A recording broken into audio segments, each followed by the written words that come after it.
J'ai revu les 4 Fantastiques et je dois admettre que la suite du Marvel Cinematic Universe m'inquiète un peu, donc j'ai envie d'en parler. Je vais commencer un peu avec le MCU, ce qui s'est passé, pourquoi est-ce qu'on en est arrivé là, parler de son avenir. Ensuite, je vous mets le timecode évidemment dans la description, le commentaire épinglé. Je vais reparler un peu du film Les 4 Fantastiques, avec spoiler cette fois-ci, mais ça sera forcément que en fin de vidéo. Comme ça, ceux qui n'ont pas vu le film peuvent quand même regarder le début de cette vidéo. Avant de commencer cette vidéo, j'aimerais remercier le partenaire officiel de celle-ci, c'est BorgosVPN et ses 38 millions d'utilisateurs et presque 5 sur 5 sur Trustpilot. Vous les connaissez, c'est le meilleur moyen de soutenir la chaîne et c'est un service utile que j'utilise tous les jours. Je vous mettrai dans la description et le commentaire épinglé des sites internet qui vous disent dans quel pays se situe le film que vous voulez regarder. Ensuite, vous changez de pays. Canada, États-Unis, Belgique, Suisse, Royaume-Uni, Italie, vous allez avoir la VSTFR et même la VEF dans certains cas. Quelques exemples sur Netflix, vous avez Je suis toujours là, Paddington au Pérou ou La chambre d'à côté. Sur Disney+, vous allez avoir des films comme Blanche-Neige, Captain America, Brave New World ou encore The Amateur. Sur HBO Max, qu'il faut utiliser depuis l'application HBO Max, mais si vous avez un abonnement via Canal, vous vous connectez sur HBO avec votre compte Canal et ça fonctionne. Vous avez Sinners, Minecraft, Mickey 17 ou encore The Brutalist. Pour les gros consommateurs de YouTube, vous avez YouTube Premium pour beaucoup moins cher. Vous prenez un VPN, d'après moi, dans un pays de l'Union Européenne parce que c'est plus simple, comme la Roumanie, la Bulgarie. Il y a plein de tutos en ligne qui vous disent comment faire, ça fonctionne encore aujourd'hui sans problème. Et ça marche sur plein d'autres abonnements, comme Letterboxd, Patron aussi. Vous serez en bien plus grande sécurité avec un VPN que ce soit sur la Wi-Fi de l'université, de l'hôtel, de l'aéroport ou même de chez vous. Vous pouvez partager un compte avec cette personne au total. C'est disponible sur tous vos appareils préférés sans aucun problème. Vraiment, tout le monde peut le faire en quelques clics.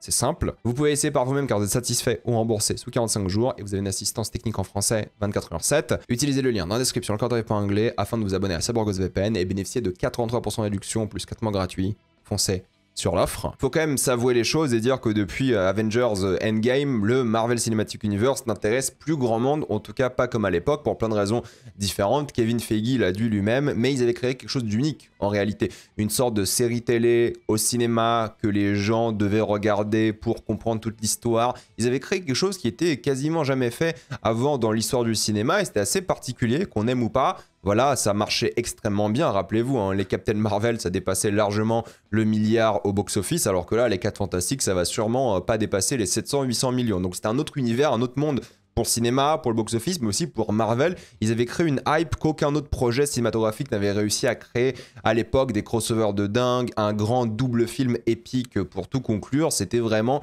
la fin d'une sorte d'épopée qui a, on va dire, suivi beaucoup d'adolescents, beaucoup de jeunes adultes pendant 10 ans et c'était quelque chose d'assez spécial. Mais du coup, la phase 4 devait continuer et relancer la machine, même si beaucoup des arcs narratifs étaient conclus, beaucoup des héros du passé étaient enterrés et on passait littéralement à autre chose, mais ça commençait mal parce que le premier projet de la phase 4, rappelez-vous, en plein Covid, en plus de ça, c'était un film Black Widow. Un film Black Widow d'un personnage décédé en mode flashback qui certes introduit d'autres personnages, ok, mais qui aurait dû sortir bien avant. Je veux dire, Scarlett Johansson aurait dû avoir son film Black Widow en phase 2 ou 3 à la limite, mais là c'est un film qui intéresse personne, il sort sur Disney+ en même temps dans pas mal de pays, le box-office est pas forcément très bon parce que bah oui, certes hype post-endgame, mais sur un projet d'un personnage qui est décédé, donc ça n'intéressait pas grand monde en réalité. Le film n'était pas horrible, mais bon, il n'est pas sorti au bon moment, il fallait sortir avant Avengers, c'était une évidence, surtout avant Infinity War, ou peut-être entre Infinity War et Endgame à la limite, mais il fallait le sortir avant.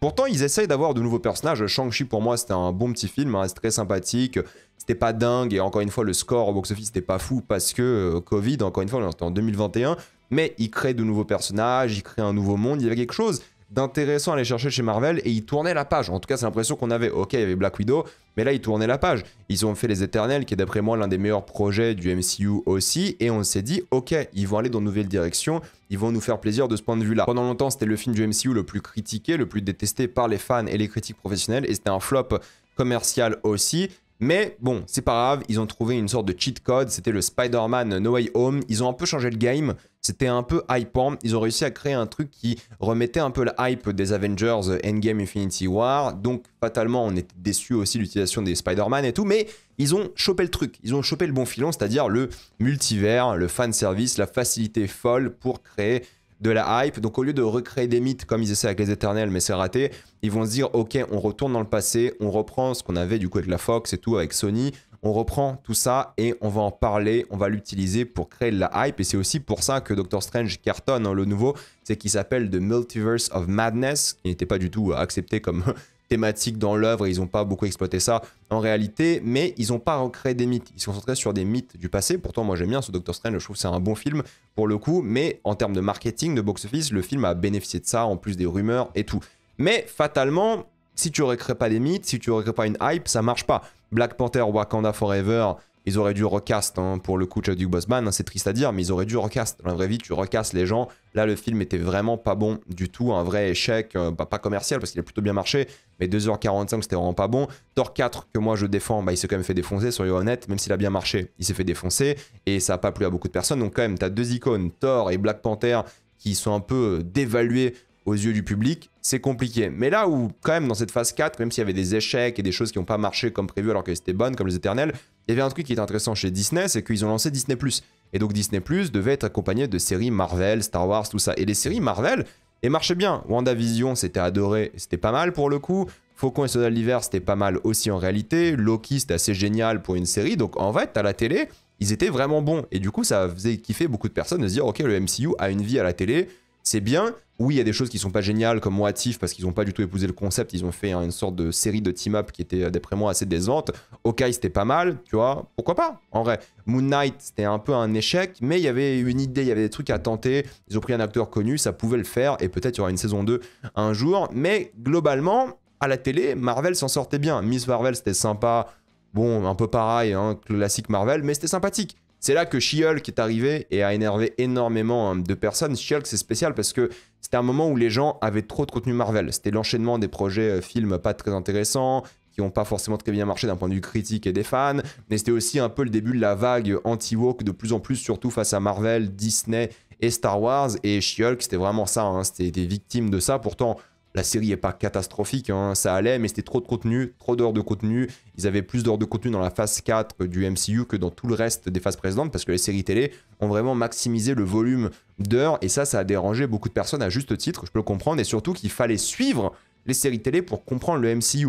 Chose qui était problématique, genre si t'as pas vu WandaVision, Doctor Strange, tu comprenais pas grand chose à partir d'un moment. Donc en réalité, c'était un vrai souci d'avoir trop de contenu et de l'entrelacer comme ça. Il fallait aller au cinéma, ce qui était déjà beaucoup demandé, hein, pour beaucoup de personnes, et il fallait regarder les séries télé. Donc là, les gens ont carrément décroché et ont arrêté de regarder, et ça c'était assez grave. Et du coup, le MCU phase 4, oui, ils ont tenté des choses, oui, ils ont introduit un petit peu le multivers, oui, ils ont fait quelques bons films, et séries surtout, parce que c'est là que ça a sauvé un peu le MCU, ça allait, ils ont tenté des trucs. Mais s'ils allaient dans cette direction et se perfectionnaient, on allait se dire, ok, ça peut le faire. Surtout qu'ils ont introduit la grande menace de l'univers dans Loki, de manière pas forcément subtile, mais minime, avec Kang, et on s'est dit, ok, bah là, ils ont le nouveau Thanos, ils ont le nouveau méchant, ça peut être hyper intéressant. Mais c'est là que la dégringolade arrive avec le premier film de la phase 5, Ant-Man et Quantumania, qui avait pour objectif de tout simplement introduire Kang, la nouvelle menace. Dans un film Ant-Man, ok, mais on s'est dit, ils vont sacrifier Ant-Man pour montrer la puissance de Kang. Non, fatalement, ils ont tué Kang dans le film, ce qui est ridicule. Alors même si c'est un Kang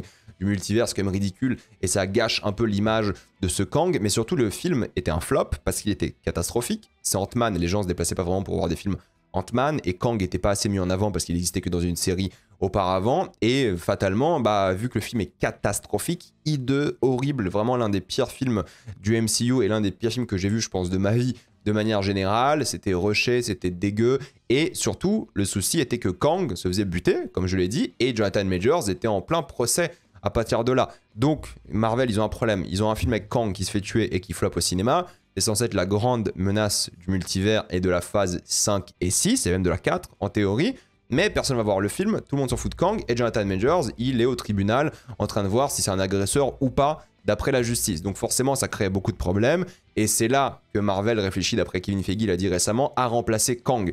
Mais quand tu as la moitié de tes 3 phases, entre guillemets, parce que là on est à une phase et demie, disons, et que tu changes vraiment de menace, alors que Thanos, tu le teases depuis le tout début, oui, ça plaît pas aux gens, c'est compliqué, les gens n'arrivent pas à suivre avec les films, les séries, donc ils se débarrassent de Kang, ce qui est un énorme choc entre guillemets, parce que bon, il fallait qu'ils s'en débarrassent à cause de Jonathan Majors, mais en même temps à cause aussi du flop d'Ant-Man, et ils doivent changer de méchant, on en parle après. Mais du coup, cette phase, ils ont fait un truc assez intelligent et à la fois stupide, c'est-à-dire que c'était intelligent parce qu'ils ont fait plein de films solo, en réalité. Ils ont fait plein de films qui étaient bien, que les gens appréciaient, qui étaient déconnectés du reste de l'univers, il n'y avait pas ces trucs des pierres d'infinité ou quelque chose comme ça. Les pierres d'infinité ont permis, on va dire, d'attacher les films entre eux dans la phase 1, 2, 3, mais là, fatalement, il n'y avait pas tout ça, et c'est qu'un enchaînement de films solo qui marchent plus ou moins bien. Guardian 3, c'était vraiment cool pour le coup.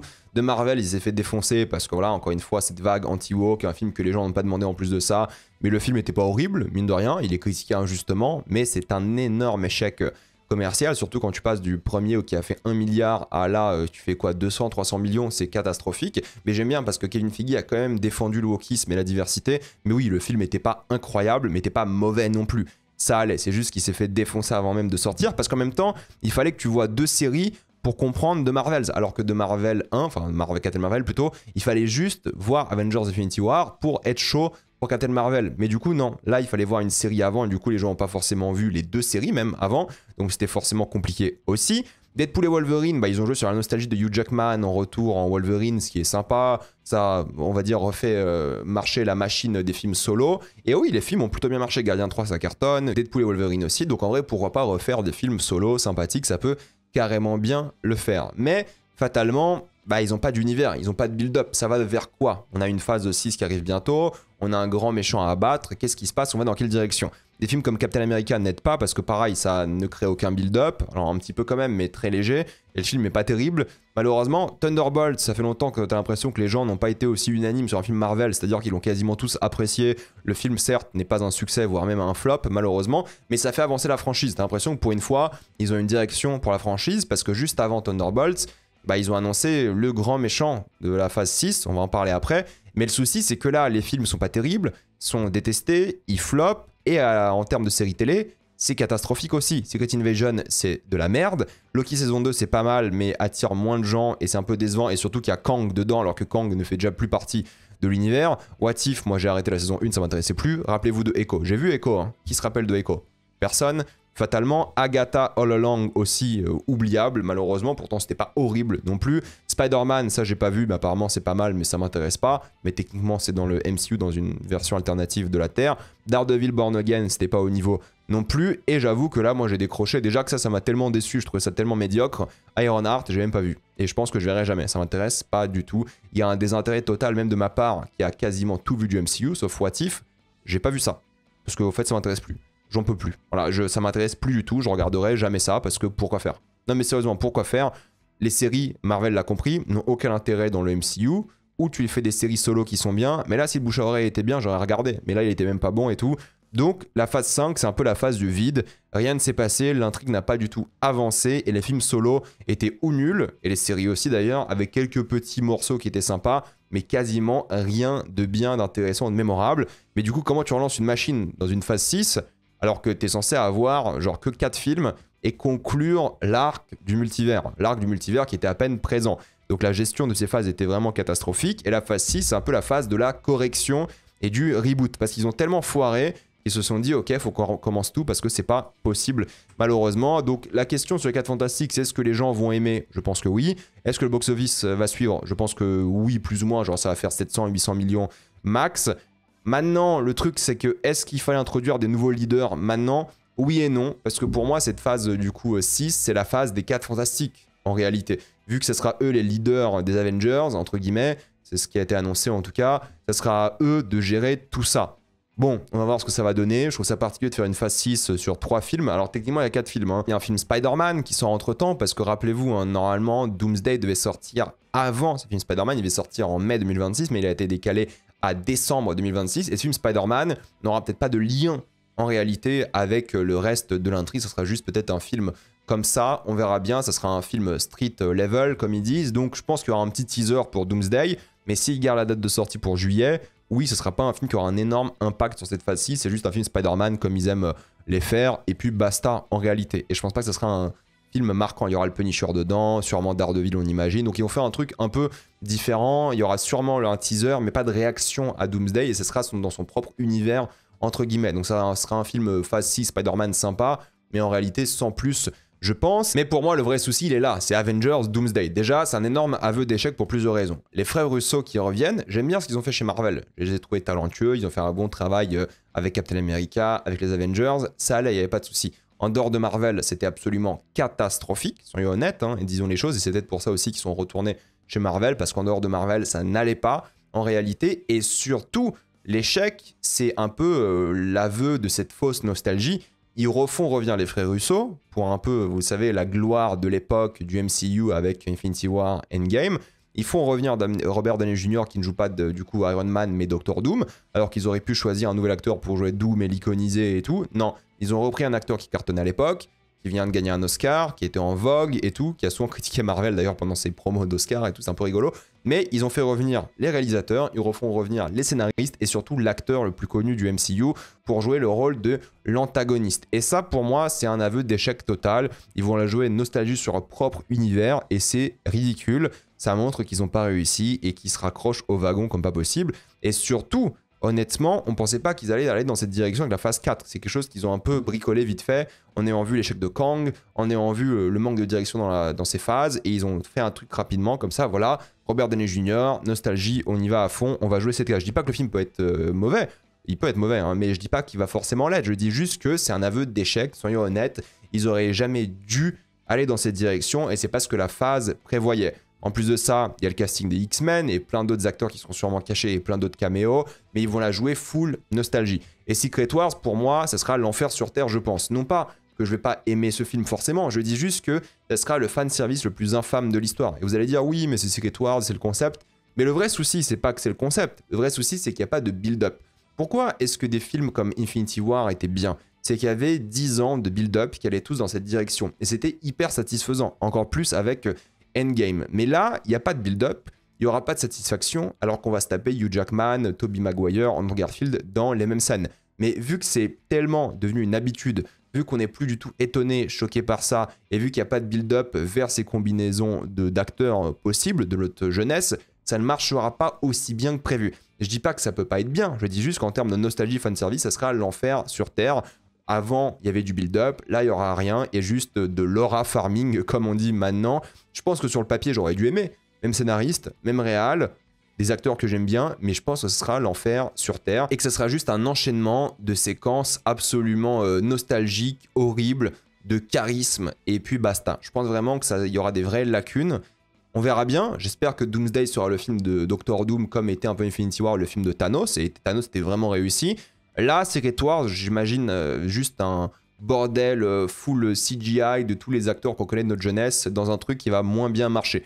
Bénéfice du doute, j'ai envie d'y croire, mais je n'y crois pas. Honnêtement, je n'y crois pas du tout. Je pense que le film sera ok, les deux films seront ok d'après moi, mais il n'y aura pas cette satisfaction, ce plaisir qu'on aurait pu avoir avant.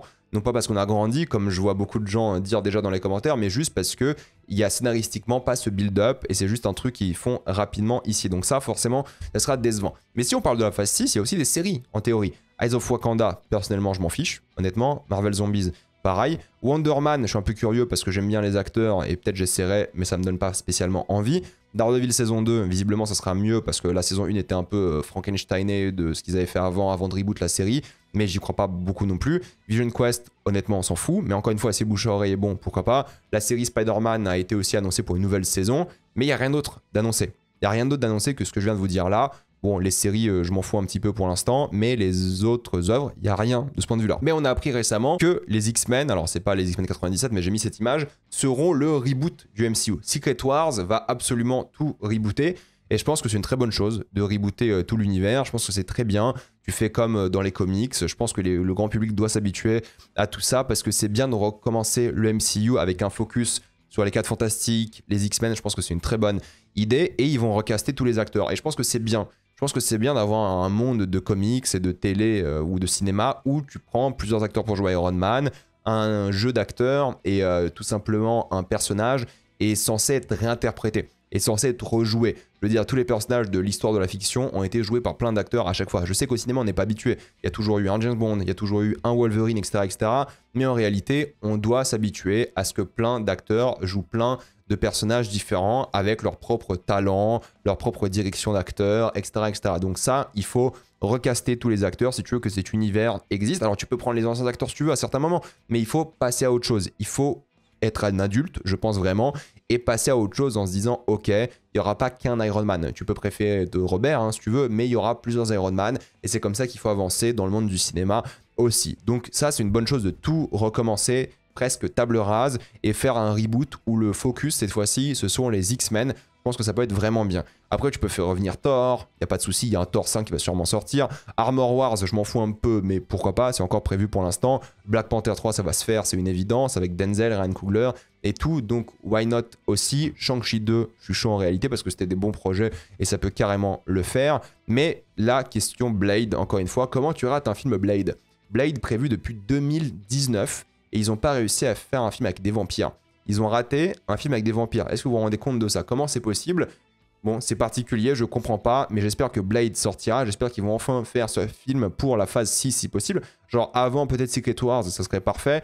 J'ai envie de le voir, ce projet, parce que Marshall Ali, double oscarisé, excellent acteur. Blade, c'est un personnage absolument génial. Ils vont faire des films R-rated, ils l'ont dit bien plus souvent. Donc j'espère vraiment que Blade va aussi créer une sorte d'engouement dans le MCU, et que les X-Men aussi d'ailleurs. Et pareil, les X-Men, il faut évidemment tout recaster. Mais là où je me dis que c'est peut-être une bonne chose, c'est qu'il y a un autre univers qui arrive, c'est le DCU. Et j'espère vraiment que le DCU sera bien et aura du succès. Pas spécialement parce que je suis fan de James Gunn, même si je le suis, mais surtout parce qu'il faut que le DCU soit une vraie concurrence à Marvel. Il faut que ce soit quelque chose où Marvel se dit merde, on va se faire devancer, ils vont faire mieux que nous, et il faut une vraie compétition, parce que Marvel n'a pas eu de compétition du DCU pendant un long moment. D'ailleurs, quand ils se faisaient la compétition, vous rappelez-vous, Civil War, Batman et Superman, c'était stylé, c'était un peu cool. Donc il faut qu'il y ait une vraie compétition par rapport à ça. Il faut aussi que Marvel s'inspire du DCU en faisant des projets Elseworlds, vous savez, où ils vont faire leur propre de Batman, qui laissent des réals faire des sujets un peu indépendants. Je pense que ça peut être une très bonne chose. Et il faut qu'ils fassent plein de trucs comme les comics, c'est-à-dire qu'ils se permettent de faire plein de choses comme le DCU, des films d'horreur. Parce que le problème de Marvel, c'est que c'est une formule. Mais là, s'ils font des choses complètement différentes comme le DCU, on verra bien, hein, le DCU n'est pas encore sorti intégralement, mais honnêtement, je pense que ça peut être une très bonne idée, et j'espère que la compétition du DCU va aussi motiver Marvel à être meilleur. Maintenant, j'ai envie de reparler un peu des 4 Fantastiques. Je vais pas répéter ce que j'ai dit dans cette critique. Vous allez voir, j'ai pas grand chose à dire de plus parce que j'ai revu le film une deuxième fois, oui, et j'ai envie de parler un peu de ce que j'ai vu un peu différemment et des choses que je n'ai pas citées dans ma critique. Je maintiens vraiment tout ce que j'ai dit dans ma critique, mais ce que j'ai pas dit, c'est que fatalement, il y a un côté très NASA dans le film. Ça fait beaucoup penser à un film, vous savez, comme Apollo 13 des années 90 ou même des années 60, où c'est un film sur la NASA, sur l'exploration spatiale, dans les countdowns, vous savez, les chronos, dans un peu tout. Il y a un côté très NASA, très hommage à ces films-là que j'ai bien aimé. Au final, les scientifiques qui essaient d'accomplir une mission impossible et tout, donc ça j'aime bien, je trouve ça plutôt cool. La musique, honnêtement, en revoyant le film, je trouve que la musique elle est très bien. Il y a une scène, vous savez, où il y a la surfeuse d'argent qui surfe sur de la poussière de l'espace à côté de ce trou noir, ou c'est pas un trou noir, mais c'est un astre, ils disent, qui ressemble à un trou noir pour le coup. La musique est géniale, mais elle coupe. En fait, cette musique est tellement top, ils auraient dû laisser jouer la musique un peu plus, ça aurait été un peu plus impactant. Et j'ai écouté un peu des passages de la BO, c'est vachement bien. Pour le coup, la BO est déchire, donc j'ai envie d'en écouter un peu plus. Mais oui, ils auraient dû laisser la musique jouer beaucoup plus. Et mon gros souci aussi, c'est j'ai remarqué avec mon deuxième visionnage, c'est que j'étais déçu par Galactus, mais j'étais pas déçu par la surfeuse d'argent. Et je pense que le vrai problème, c'est que la surfeuse d'argent est bien plus intimidante, je trouve, bien plus flippante en réalité que Galactus. Et je me suis rendu compte qu'en termes de mise en scène, elle a le droit à plus d'iconisation, elle a le droit à plus de moments épiques, que ce soit d'héroïsme ou d'antagonisme si vous préférez, que Galactus.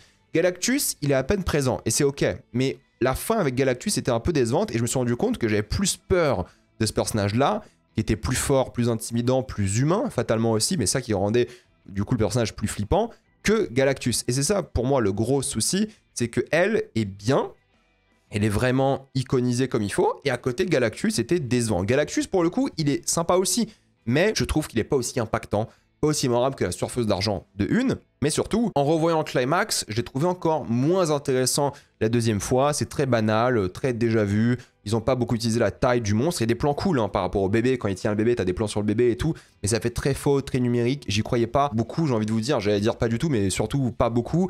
Bon, c'est ok, c'est un antagoniste sympa, ils n'ont pas laissé l'acteur jouer suffisamment. Pour moi, Galactus, c'est une déception, c'est sûrement la meilleure version de Galactus qu'on a eue, mais voilà les versions de Galactus auparavant, en live action, mais un peu déçu, et surtout, ce que j'avais pas dit, ce qui est intéressant, ils ont pas beaucoup joué sur ça, c'est le côté un peu explorateur. Vous savez, il y a un moment, il prend la Terre, il la renifle et tout, comme si c'était un colon, par exemple, qui vient explorer la Nouvelle-Amérique. C'est assez cool. Et surtout, Galactus, quand vous regardez son corps, son armure, on dirait une ville.